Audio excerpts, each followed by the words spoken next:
compañeros. Es un gusto saludarles nuevamente y espero que se encuentren bastante bien, ya sea en sus hogares o lugar de trabajo o donde es que reciban la clase.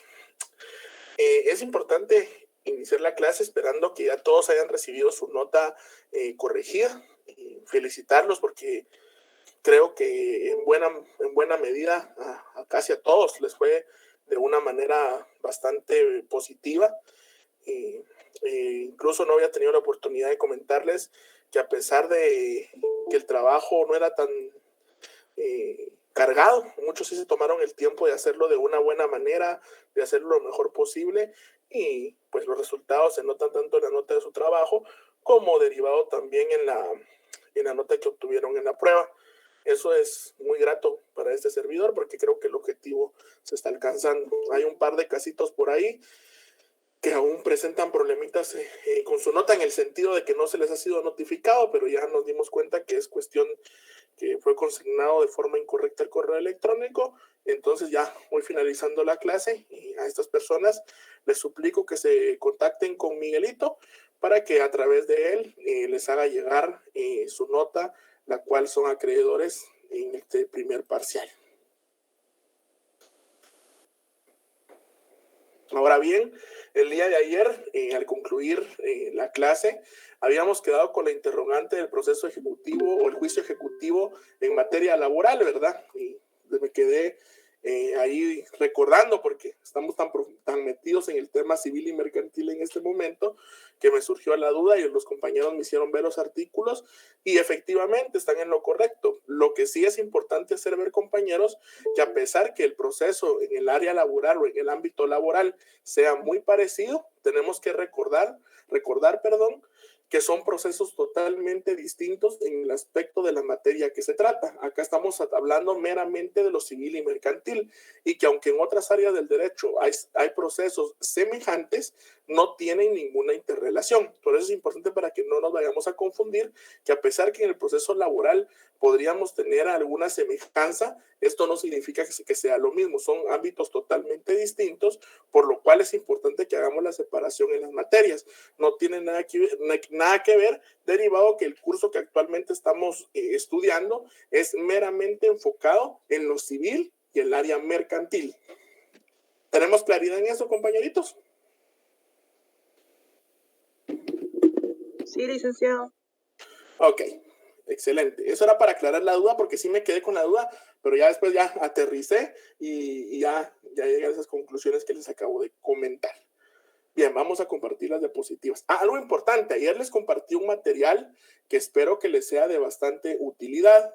Ahí por ahí van los esquemas de cómo son cada uno de los procesos que hemos visto hasta el momento y que creo que les ilustran de una buena manera, incluso señalando las bases legales, etcétera, y les va a servir como un apoyo bastante interesante al momento de entender cada uno de los procesos o profundizar más en los mismos.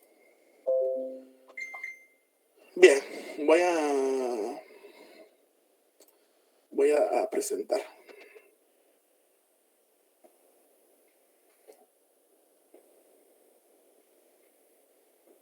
Un segundito.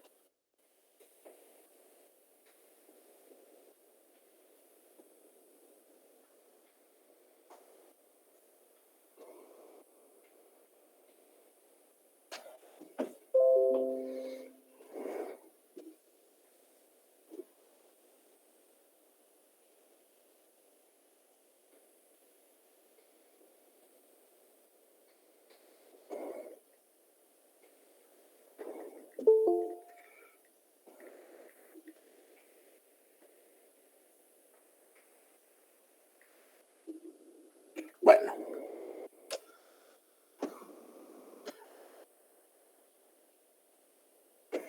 El día de hoy nos toca platicar un poquito sobre las ejecuciones especiales, más enfocado en el tema de las obligaciones. ¿Qué tipo de obligaciones? La obligación es de dar, hacer, no hacer y de escriturar. Si ustedes recuerdan bien, esto nos hace rememorar cuando llevamos, y si no me falla la memoria, esto es Civil 4. 3. Civil 3. si no me falla la memoria, que es donde uno ve todos estos aspectos de dar, hacer, no hacer y de escriturar.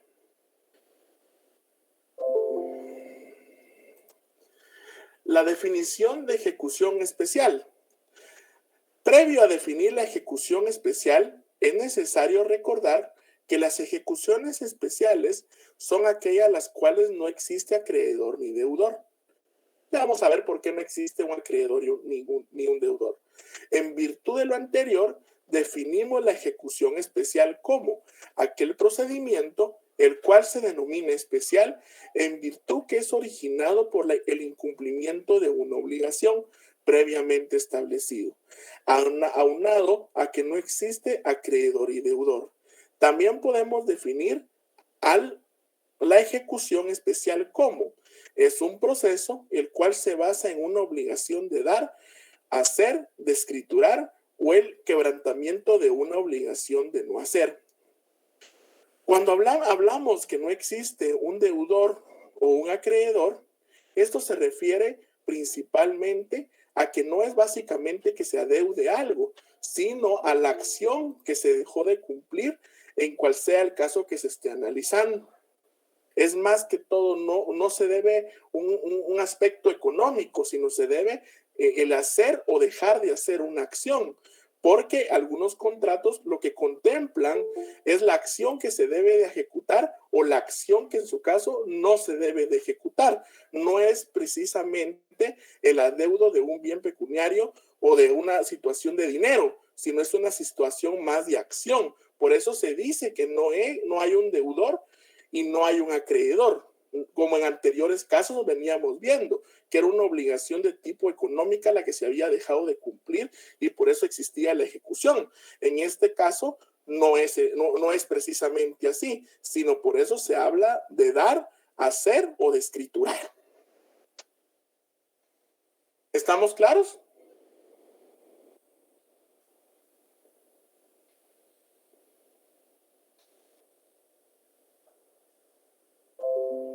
Ok.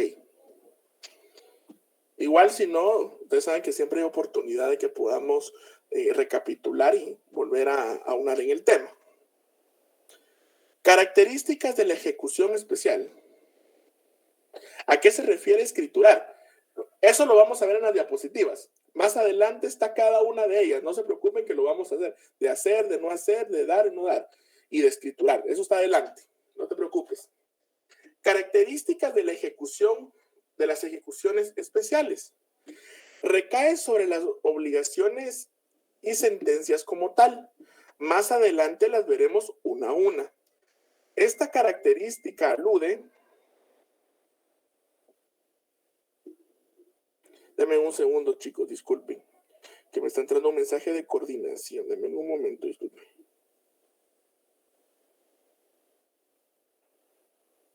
Ok, ya revisé. Muchas gracias, disculpen la interrupción. Les decía, esta característica alude a determinadas obligaciones, las cuales son las de dar, hacer, no hacer y de escriturar, y sentencias nacionales y extranjeras. Carece de un deudor y de un acreedor, puesto que acá ya estamos en la pura ejecución de una sentencia. ¿Qué significa? Que cuando hablamos de ejecución, ya no tampoco existe el deudor y acreedor. ¿Por qué? Porque ya estamos en la ejecución de la misma. Ya pasó esa figura de que alguien le deba o que alguien deba o le deban, porque ya estamos meramente en el cumplimiento. Sus plazos son reducidos completamente a la mitad en el caso de ser sentencias. Según el artículo 210 del Código Procesal Civil y Mercantil, establece: las ejecuciones de sentencias se llevan a cabo en la forma establecida en el Código, pero los términos se entenderán reducidos a la mitad. Interesante, ¿verdad? A ver, ¿qué comprenden ustedes cuando se dice entonces que la pena es reducida a la mitad? ¿Cómo lo comprenden o cómo lo interpretan? Vamos participando. Que si tenía que pagar, por ejemplo, una caución económica por daños y perjuicios de 1,000 quetzales, ahora lo va a pagar de 500, o algo así, lo comprendería yo. Efectivamente, quiere decir que si la persona había tenido una caución, como lo dice el compañero, de 1,000 quetzales, hoy va a pagar 500. Si tenía 10,000, va a pagar 5,000. Si era 1,000,000, va a pagar 500,000, etcétera, ¿verdad? Es importante que tengamos en cuenta este artículo, ¿verdad? El artículo 210 del Código Procesal Civil y Mercantil. Esta es materia de que lo vamos a preguntar en la evaluación. Así que si la podemos anotar ahí, sería importante. ¿Cuáles son las clases de ejecuciones especiales? Las obligaciones de dar, que lo vamos a ver detenidamente, de hacer, de no hacer y de escriturar. Aquí una pregunta interesante. Lic, ¿esto se aplica a las tarjetas de crédito?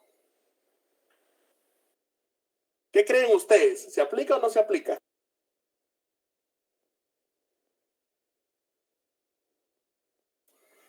Doy 2 puntos al que me dé la respuesta correcta. Ahí para resolver eso. Eso ya es meramente mercantil. Pero vamos a ver si alguien la sabe. Doy 2 puntotes hoy para el que dé la respuesta correcta.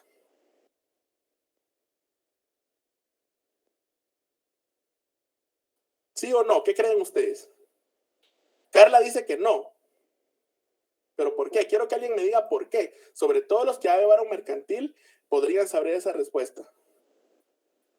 La pregunta es, Lic, si la reducción de la pena, llamémosle de esa forma, se puede reducir a la mitad, y si esto aplica en el caso de una tarjeta de crédito. Considero que no, porque es un envío de otra vía primero, y aparte hay un monto establecido en el contrato que nosotros hicimos, y por ende no creo que se pueda reducir. Primero no aplica. Exacto. Exactamente, Anthony José, creo que así es tu nombre. Tenés tus 2 puntos, se los recordás a Miguelito para que te anoten el listado que me va a pasar al final. Los puntos extras que estoy dando, por si alguien tiene la duda, o todos los puntos extras que he dado en alguna tareita que dejé, o las preguntas, esos se van a sumar al final de la nota, hasta que ya finalicemos. Efectivamente, compañero, como bien lo dice Anthony, compañerita, esto no aplica. ¿Por qué? Porque en el caso de las tarjetas de crédito estamos hablando de un contrato mercantil. Esto significa que es totalmente distinto a lo que estamos hablando, porque ahí existe la aceptación de una responsabilidad de la parte deudora, y es totalmente distinto, pues ya reconoce que existe ese adeudo de la responsabilidad que se está adquiriendo. Es distinto, es un contrato mercantil y por lo ende no aplica en este caso. Pero muy buena pregunta, excelente pregunta, mi estimada compañera, y gracias por la respuesta, Anthony, muy acertada. Entonces les decía que las clases de ejecución especial encontramos las obligaciones de dar, de hacer, de no hacer y de escriturar. Y en el caso de las sentencias, encontramos las nacionales y las sentencias extranjeras, porque existen sentencias extranjeras que también son aplicables en el ámbito del territorio nacional. Las vamos a ver en un momentito.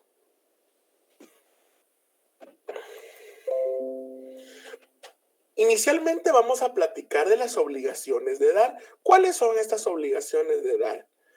Para este tipo de ejecución especial se basa en la obligación de dar.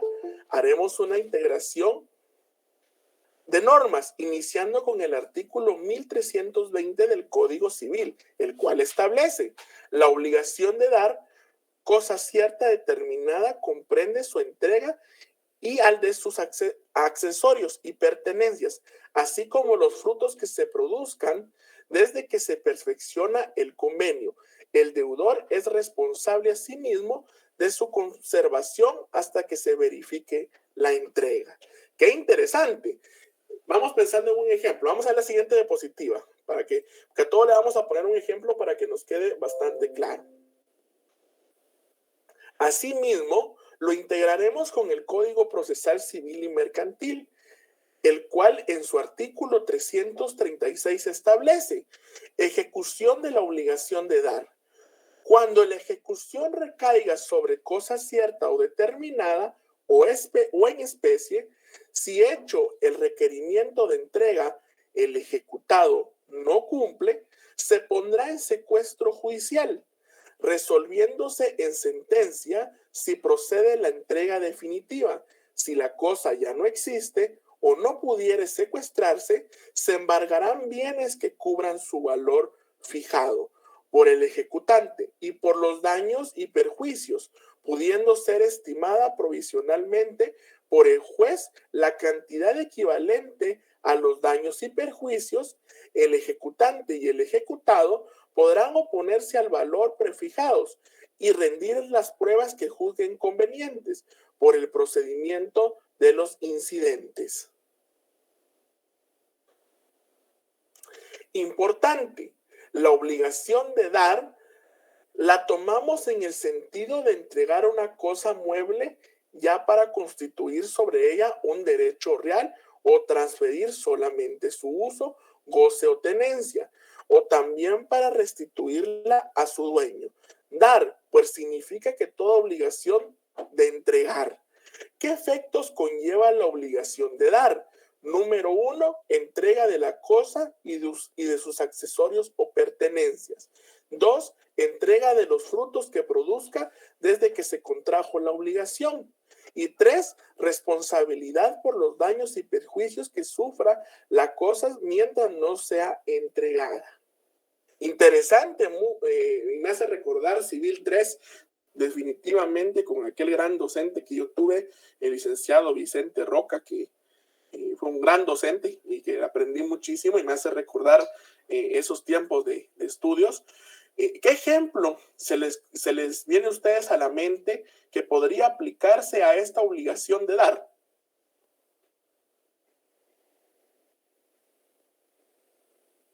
Pensión alimenticia, Alex. ¿Por qué la pensión alimenticia? Porque a uno le están atribuyendo la obligación de dar la respectiva pensión alimenticia al menor de edad o a la esposa que se haya quedado sin la posibilidad de autosustentarse. Ok, vamos a ver. Gracias por tu participación. Adelante, Anthony. La entrega de un bien mueble, tal vez. La entrega de un bien mueble. ¿Por qué la entrega de un bien mueble?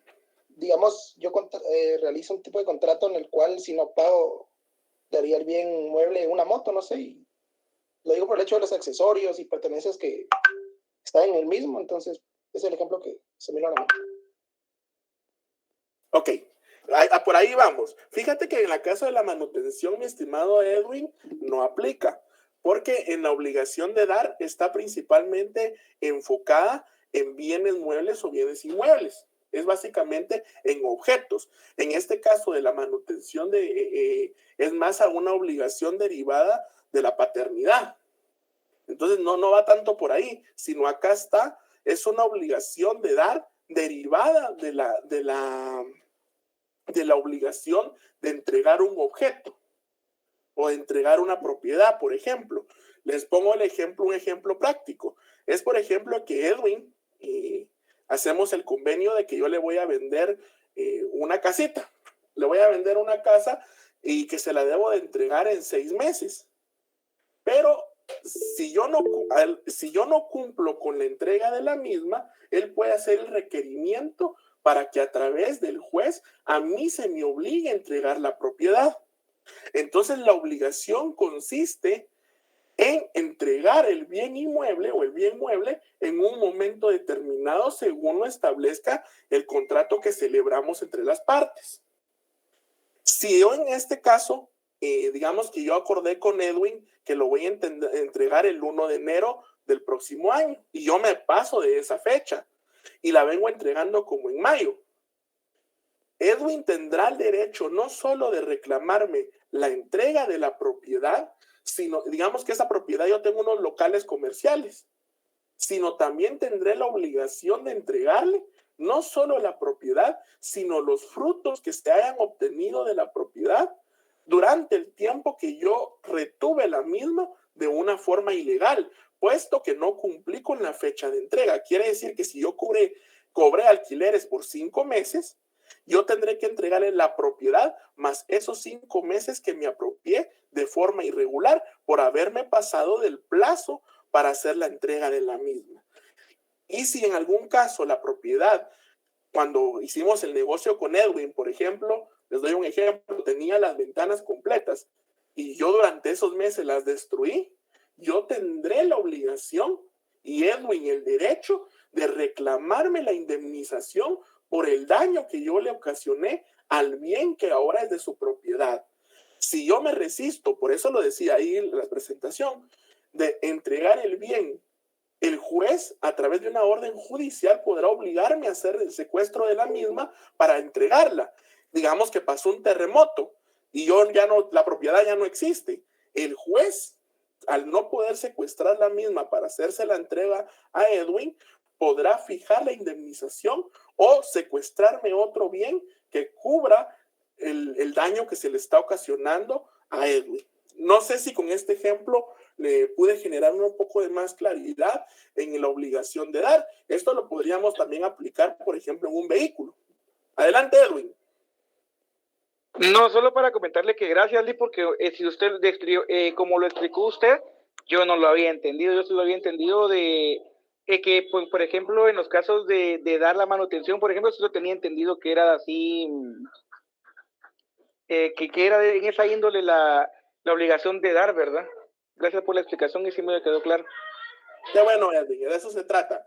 Gracias por tu participación. Entonces, ustedes se dan cuenta en qué conlleva ahora la obligación de dar, ¿verdad? Bastante interesante y tenemos que tener mucha claridad, porque en el ejercicio de la profesión, estos son casos que sí se pueden dar. En el caso de que una persona haga un convenio, una compra de una propiedad, cuando la entreguen la propiedad, la entregan fuera de tiempo, ya no es como originalmente se había hecho el negocio o se había plasmado, etcétera. Entonces debemos saber con claridad qué es lo que procede o cómo se debe de actuar y cuáles son la base legal que nos ampara para tomar ciertas direcciones en el ámbito jurídico. Bueno, continuemos. Ahora vamos a hablar de la obligación de hacer. Vamos a ver qué nos dice la obligación de hacer. Cuando hablamos de la obligación de hacer, nos referimos normalmente a la realización física de algo. El Código Civil establece en su artículo 1323 lo siguiente: en la obligación de hacer, el incumplimiento del obligado da derecho al acreedor para hacer por sí o por medio de tercero a costa del deudor lo que se hubiere convenido, si la calidad del ejecutante fuera indiferente. Un claro ejemplo que podemos mencionar en una obligación de hacer es la construcción de un local o una casa, puesto que implica una obligación de hacer que puede realizarse puede realizarse por otra persona que no sea obligado. Pero la administración de una sociedad, la pintura de un cuadro, etcétera, son obligaciones de sello personalísimo que no pueden transferirse y su incumplimiento daría únicamente acción al acreedor de demandar daños y perjuicios. Interesante, ¿verdad? Porque nos hace esa diferenciación de esa obligación de hacer, de cuestiones que pueden ser sustituidas por otra persona al momento de no cumplir, pero también nos habla de esas obligaciones que por características que solo esa persona y que son personalísimas, solo él puede realizar, lo hace único y diferente, porque no podemos poner a hacer una pintura de cierto artista, contratamos a un artista determinado para la elaboración de un óleo, de una pintura, de un retrato, que sabemos que ningún otro pintor va a tener la misma técnica, va a tener las mismas características por la cual originalmente se contrató. Entonces es importante que contemos con esa diferenciación de esa obligación de hacer de una persona que podría ser sustituida por otra y la obligación de hacer de la cual no puede ser sustituida por otra porque es personalísimo, derivado de las características del trabajo que se va a realizar. Continuemos. Licenciado, solo una pregunta. Adelante. Con respecto a eso, o sea, se podría tomar también dentro de las obligaciones de hacer o de no hacer el ejercicio de alguna profesión. Efectivamente, el ejercicio de una profesión es una obligación de hacer. Usted como notario, por ejemplo, puede adquirir la obligación de hacer algún trámite, alguna diligencia, dirigir algún proceso en el caso de un abogado. Es una obligación de hacer porque lo contratan para que usted elabore una función, que la prestación de un servicio, la obligación de hacer. Efectivamente, Miguel, el ejemplo que sugerís es adecuado. Gracias, Lick. Aquí viene otro ejemplo importante. Miren qué bonito, me encanta que participen. Mirza Isela, perdón, nos dice, la contratación de un artista determinado, por ejemplo. Efectivamente, por ejemplo, queremos traer, ahora que ya no se puede, voy a poner el ejemplo, al señor Vicente Fernández, ¿verdad? Para que nos dé un concierto. Y esa es una obligación personalísima. La obligación de hacer, en el caso de él, sería prestar sus servicios al momento de ejecutar un concierto, pero que ninguna otra persona lo puede sustituir porque es personalísimo. No vamos a encontrar otra persona que cante como él o igual, exactamente igual que él. También es un muy buen ejemplo. El ejemplo de un futbolista, ¿verdad ustedes? De un futbolista presta un servicio de hacer, de ejecutar una función, de dar un servicio. Y que no vamos a encontrar, por muy bueno, por muy malo, no vamos a encontrar otro futbolista con las mismas características. Es personalísimo. Ahí hay varios ejemplos muy adecuados. Muchísimas gracias por participar siempre. Gladys nos sugiere, vamos a ver qué dice Gladys. Licenciado, las obligaciones de hacer pueden no llegar a la demanda si se deja de cumplir por caso fortuito o de fuerza mayor. Me imagino que tu pregunta va en función si se puede arreglar en algún momento la parte no cumple con su obligación de hacer, si se pueden arreglar de una manera sin tener que llegar a tribunales. Claro que sí, esto se puede arreglar de una manera extrajudicial y que muchas veces las salidas extrajudiciales se dejan plasmadas en el mismo contrato. Muchas veces existen las cláusulas de rescisión de contrato, ¿verdad? Donde de alguna manera, si alguna de las partes no puede cumplir, pues se indemniza a la otra persona, pero muchas veces para cuidar a las partes esto se deja establecido en los mismos contratos.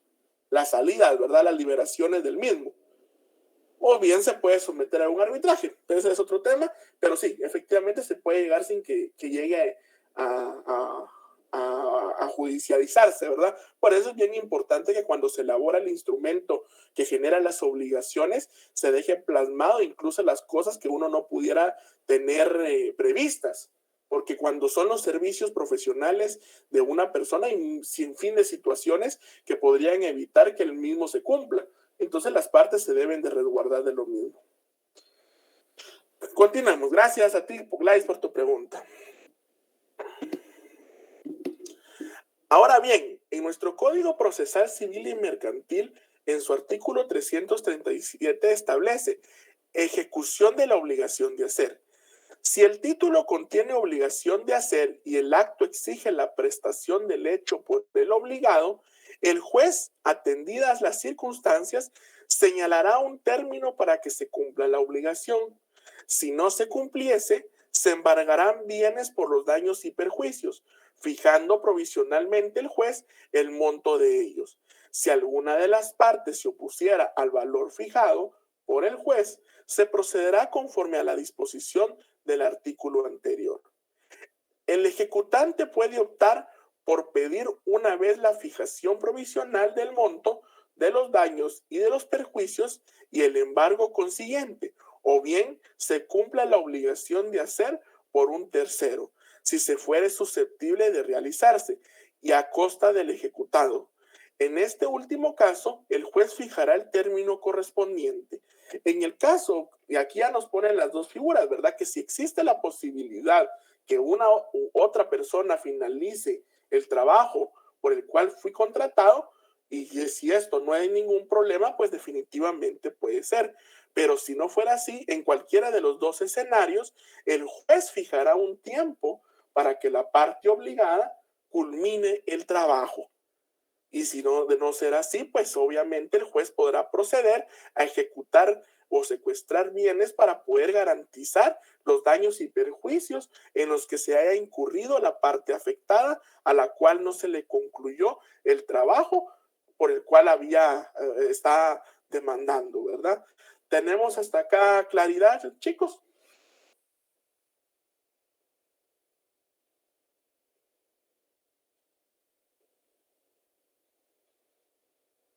Sí, licenciado. Qué bueno, excelente, muchísimas gracias. Continuemos entonces. Uy, hoy se fue volando el tiempo, patojos. Ahora hablemos de las obligaciones de no hacer. ¿Cómo puede ser que alguien tenga una obligación de no hacer? Ya les voy a contar un par de ejemplos que se nos vinieron a la mente acá. Pero sí, hay obligaciones de no hacer. La obligación de no hacer implica un acto negativo, es decir, una abstención del deudor, cuyo incumplimiento se evidencia con solo el hecho de la contravención, contrademanda. Y en este caso, el acreedor tiene derecho a que se destruya lo que se hizo contra lo convenido, ya sea por el deudor mismo o por el propio acreedor, a costa de aquel. El Código Civil, en el artículo 1326, establece: si la obligación es de no hacer, el obligado incurre en daño y perjuicio por el solo hecho de la controversia. Continuemos. La obligación de no hacer son aquellas que persiguen no hacer determinada cosa.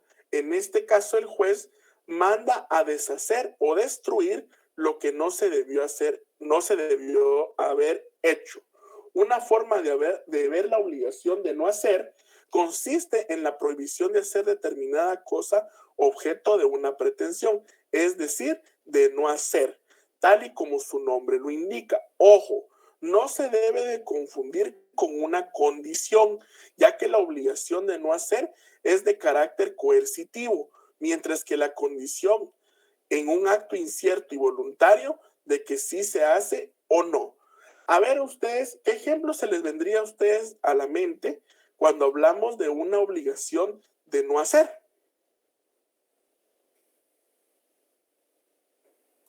De no vender o arrendar un bien inmueble. ¿Por qué?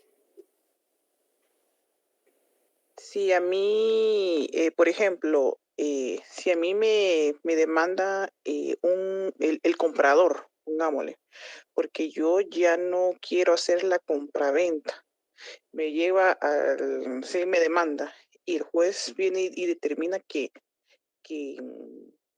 no debo de hacer, o sea, que no puedo yo venderlo a otra persona. O sea, me está obligando a no hacer.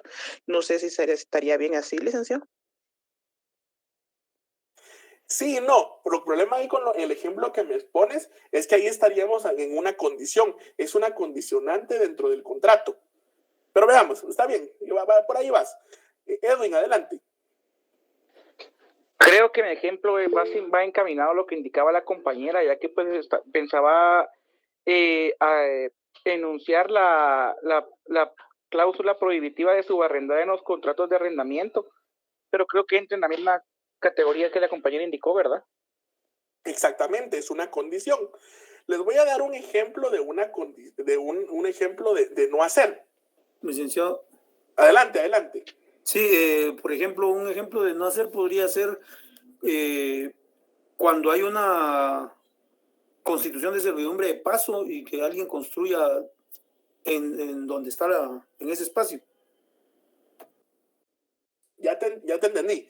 Quiere decir que a pesar de que no existe dentro del contrato, dentro de la escritura, que no se puede construir en la servidumbre, viene alguien y se le ocurre construir. Y nosotros sabemos que lo que puede indicar en ese caso el juez es que tiene que destruir porque no tuvo que haber construido, a pesar que expresamente no lo indica la escritura que no se puede construir en una servidumbre, se puede mandar a que deshaga esa construcción. ¿Por ahí va tu comentario? Así es, Lic. Ahí estamos. Así es, ese es el ejemplo correcto. En una servidumbre, que todos sabemos que es una servidumbre, sabemos que obviamente no se puede construir. Esa es una obligación de no hacer. ¿Por qué? Porque sabemos que cualquiera de las personas que se benefician o tienen alguna relación con esa servidumbre, por lógica no pueden edificar nada en ese espacio físico. Si viene usted tiene obligación de no hacer nada en ese espacio, porque al momento de edificar algo, usted está perjudicando a los demás que utilizan esa servidumbre. De no hacer, ¿qué pasa si usted hace?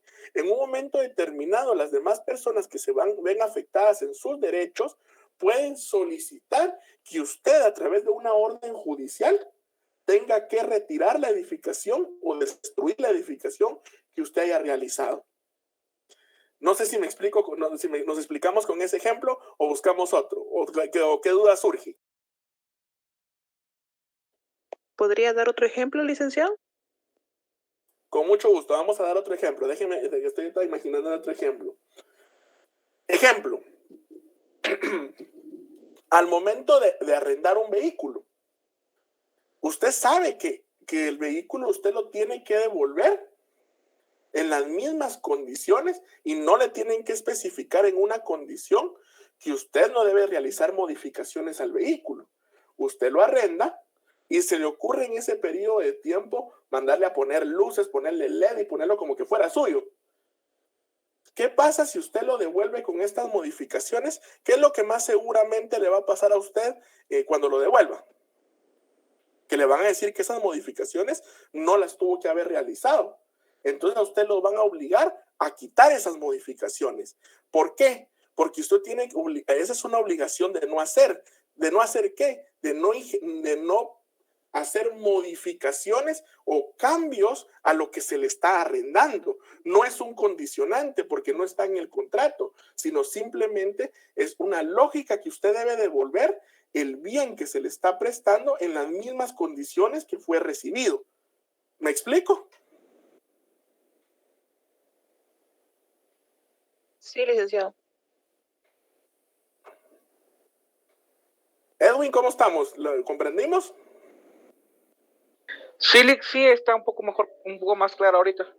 Ok, si no, vamos a buscar otro ejemplo para mañana. Les prometo un par de ejemplos más para que quede con total claridad, porque a mí eso es lo que me interesa, que quede totalmente con claridad. Vamos a ver qué dice Gladys. Licenciado, un ejemplo también podría ser las personas que trabajan en determinada empresa. Por ejemplo, en Campero, el secreto profesional de no revelar la receta del sabor. No sé si estoy en lo correcto. Más o menos por ahí va. No tan enfocado en el área civil y mercantil, pero por ahí va. Es la obligación de no tener que hacer algo. Rebeca, adelante. Sí, licenciado, buenas tardes. Pues a mí se me ocurre un ejemplo de que podría ser que un padre de familia deje en su testamento una cláusula establecida en donde se le entregue a un hijo, ¿verdad? Dicha propiedad o algún otro bien por ejemplo, si él llega a graduarse de dicha carrera. Es una condicionante, entonces pienso que ese podría ser un buen ejemplo. No, te voy a explicar por qué. Porque ahí tenemos una condición. Ya está plasmado de antemano que es una condición que no se puede efectuar, no se puede hacer lo que tú dices. En el caso de no hacer, es algo que no se deja plasmado en el documento, pero que por sentido común la persona debe de interpretar que no se puede hacer. Es, por ejemplo, que yo nuevamente voy a poner el ejemplo de la vivienda, pero les prometo mañana buscar unos ejemplos más ahí para tener más claridad, pero les voy a dar otro. Por ejemplo, vengo yo y Edwin me alquila un apartamento, una casa, y vengo yo en la antigua Guatemala, que es tan delicado construir en la antigua Guatemala porque se tienen que sacar algunos permisos por el tema del lugar donde estamos. Él me alquila una casa y en la antigua Guatemala, si no mal recuerdo, las propiedades no pueden tener más de 2 niveles. Viene su servidor, pero como él, aparte que es alquilado, viene y sin autorización de Edwin y por mera decisión mía construye un 3er nivel. Sin autorización de él. Eso no estaba condicionado que yo no podía construir un 3er nivel, pero es obvio que en una casa alquilada, que es obvio que yo tendría que haber investigado que en una antigua no se puede un 3er nivel, y vengo y construyo un 3er nivel por una orden judicial, a mí se me puede obligar a que yo destruya ese tercer nivel, porque yo nunca tuve que haber hecho. Es una obligación de no hacer, porque estoy modificando la propiedad que originalmente no se me dio de esa forma. Entonces, hay cuestiones que usted por sentido común sabe que no debe de hacer. Por ejemplo, modificaciones estructurales en una casa que se me está alquilando. ¿Dónde ha visto usted que una persona cuando alquila una casa se ponga a hacer modificaciones como que fuera una casa propia? No sé si ya más o menos con ese ejemplo tienen otra perspectiva. Hay cuestiones que no hay necesidad de dejarlas plasmadas en el documento, sino por sentido común se saben que no se deben de hacer. No sé si les aclaré más o le entramos más en dudas. Regularmente esta obligación de no hacer genera bastante duda, pero cuéntenme y lo escucho.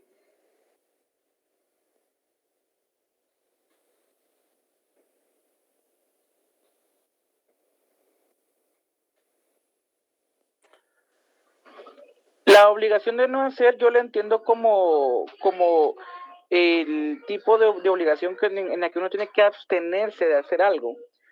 Ahí está. Creo que me robaste las palabras, mejor dicho, imposible. Es cuando usted se debe de abstener de hacer algo. Exactamente. Y no por una condición, no una condicionante plasmada en el documento, sino muchas veces por sentido común. Muy bien, Edwin. 100 puntos. Dámosle un punto ahí a Edwin. Edwin, con puro punto extra me va a ganar el curso. Un punto para Edwin ahí porque me dio la palabra correcta. Efectivamente, Edwin, es la condicionante por la cual uno se debe de abstener de hacer algo. Muchas gracias. Igual mañana voy a poner en las diapositivas un par de ejemplos más porque me importa mucho que quede con mucha claridad. Gracias, Edwin, te agradezco. Y con esto, gracias, Lick. Y con esto vamos a ir finalizando. Diferencia entre una obligación de hacer, de no hacer con una condición. Obligación de no hacer. Se basa en la prohibición de hacer algo, por lo tanto, no se hace. Es obligatoria. Es futura, pero cierta, ya que se tiene conocimiento que no se debe realizar.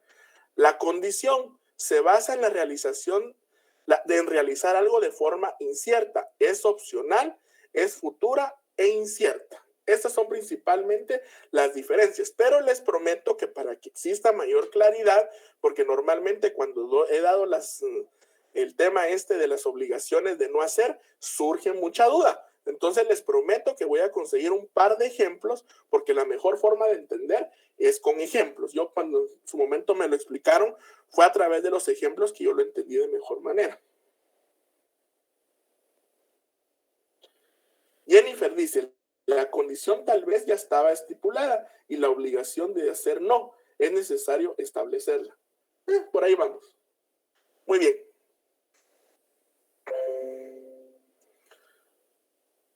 Con esto vamos a ir concluyendo, chicos. Referente a lo que establece el Código Procesal Civil y Mercantil en su artículo 339, ejecución por quebrantamiento de la obligación de no hacer. Si se quebrantare la obligación de no hacer, el juez fijará un término para que se repongan las cosas al estado anterior. Por eso les daba el ejemplo yo de la construcción de un tercer nivel. El juez, por abusivo prácticamente, por no llamarlo de otra forma, me va a dar un tiempo perentorio para que yo regrese el objeto que modifiqué de forma arbitraria a su estado original. Si esto fuese posible, si no cumpliere, se embargarán bienes por los daños y perjuicios, fijando provisionalmente el juez el monto de ellos. Si alguna de las partes se opusiera al valor fijado por el juez, se procederá conforme a lo estipulado por el artículo 336, se vuelve una obligación de dar. Quiere decir que de ser una obligación de no hacer, caemos en una de dar, ¿verdad? Porque yo en algún momento determinado deberé responder al daño causado. El ejecutante puede optar por pedir de una vez la fijación provisional del monto de los daños y perjuicios a que dé lugar el quebrantamiento de la obligación de no hacer y el embargo consiguiente, o bien que se repongan las cosas al estado anterior por un tercero, si esto fuere susceptible de realizarse, y a costas del ejecutante. En este último caso, el juez fijará el término correspondiente. En el momento determinado que yo realicé esa modificación de una forma arbitraria al bien que se está discutiendo, lo tendré que regresar a su estado original previo a la modificación que yo sin consentimiento realicé. Ahora bien, si esto fuera imposible por la naturaleza del objeto, tendré que indemnizar y cubrir los costos que conlleve la indemnización por el daño causado. Por ejemplo, en el ejemplo del tercer nivel, es posible que yo pueda regresarlo a 2 niveles y quitar todo lo que yo construí y demoler esa parte. Pero imagínense que la modificación la hice sobre una obra de arte. A mí se me ocurría que la Mona Lisa que me dio a guardar o que me alquiló Edwin para una exposición en mi casa, a mí se me ocurrió mandarle a poner gorra porque se miraba más bonita con una gorra pintada. Díganme cómo voy a regresar a su originalidad una obra de arte. Es imposible. Por ende, seguramente lo que me tocará es pagar los daños causados e indemnizar por el daño que ocasioné por esa acción no autorizada que realicé, por no haberme abstenido de tomar decisiones sobre algo que no me correspondía. Interesante, ¿verdad? Cómo también se contemplan en nuestra legislación este tipo de situaciones, a la cual le pondré otros 2 ejemplos mañana para poder clarificar de mejor manera el tema de las obligaciones de no hacer, pero creo que ya van tomando un poquito más de forma. Adelante, Lisbeth. Sí, licenciada, buenas tardes. Disculpe, en el proceso de pensión alimenticia se encontrará en no hacer y de igual manera en el proceso de el ejecutivo de embargo de tarjetas de crédito. No sé si se encontrarán en la fase final de estas ejecuciones o tiene que pasar por las 3 primeras o solo en una. No, porque te voy a explicar. En el caso de la fijación de alimentos o la manutención, como la conocemos, el hecho de negar la pensión alimenticia se constituye en un delito. Entonces ya se ventila en otra área del derecho. Ya no sería en el área del derecho civil y mercantil, sino es específicamente en el área penal, donde se miran ese tipo de situaciones de negación de alimentos o de familia en su caso. Entonces, no se aplica en este caso. Y en el tema de tarjetas de crédito había que determinar el caso concreto. Pero muchas veces en el tema de tarjetas de crédito es distinto. ¿Por qué? Por el hecho de que existe un contrato mercantil que regula la relación entre el deudor y el acreedor. Ah, bueno, entonces en este caso las tarjetas de crédito sí aplican acá en los ejecutivos. En el proceso ejecutivo, perdón. Ese aplica en el proceso cambiario mercantil. Ah, bueno, gracias. A la orden. Bueno, ¿alguna otra duda, chicos?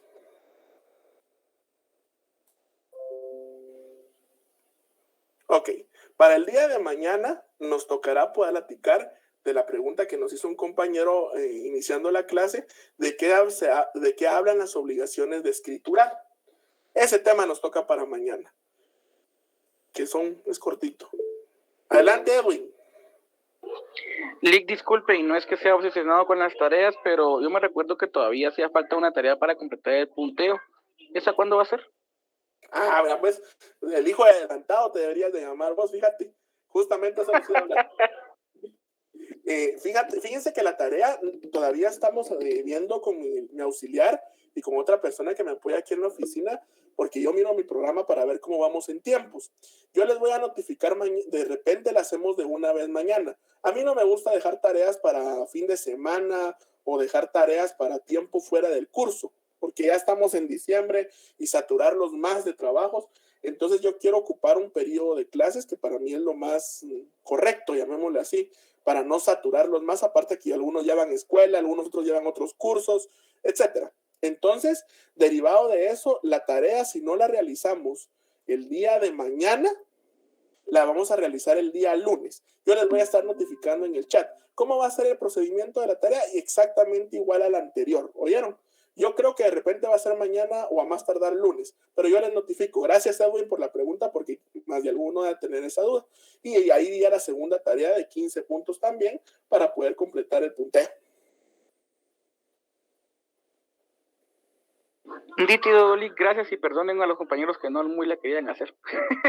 No te preocupes, excelente pregunta. Entonces ya la vamos a preparar la tareita o el ejercicio, que no me gusta llamar tarea, para poder repasar ahí y también que les sirva retroalimentación para lo que será el examen final. Entonces, chicos, los dejo. Licenciado. Cuéntame, Glenda. ¿Podría hacerse como el viernes pasado? Hacer el ejercicio y si a un compañero aún le falta tiempo, enviarlo el sábado antes de mediodía para darnos un poquito de tiempo. No sé usted qué dirá. La misma mecánica vamos a usar, Glenda. Me funcionó bastante bien y así les doy tiempo a todo el mundo y apoyamos a los que trabajan, apoyamos a los que andan ahí en carro, apoyamos a los que están, a todo el mundo. Entonces vamos a utilizar la misma mecánica, ¿oíste? Muchas gracias, licenciado. Gracias a ti. Bueno, entonces, sin nada más que agregar, chicos, les deseo una feliz tarde y si Dios lo permite, nos vemos el día de mañana para continuar con nuestro proceso de aprendizaje. Un abrazo. Dios lo bendiga, Igualmente, Edwin.